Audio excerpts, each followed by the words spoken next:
Nak, ayah minta maaf. Ayah dah cuba, ayah dah usaha. Tapi ini saja yang ayah mampu bawakan untuk kau. Baju ni bukan baru, tapi ayah pilih yang paling elok. Ayah cuci bersih-bersih, ayah lipat kemas-kemas.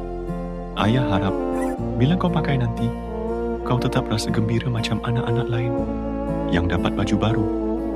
Masa ayah jalan bawa bungkusan ni tadi, ayah tahan air mata. Ayah bayangkan kau tersenyum. Walaupun dalam hati ayah, Tuhan saja tahu macam mana pedihnya perasaan ni. Tapi sebab ayah takut kau kecewa, ada ayah macam ni. Ayah yang tak mampu bagi kau lebih. Tapi nak, kalau suatu hari nanti ayah dah tak ada, ayah nak kau tahu satu perkara, iaitu kasih sayang ayah yang takkan pernah luap. Walaupun nyawa ayah dah tak ada,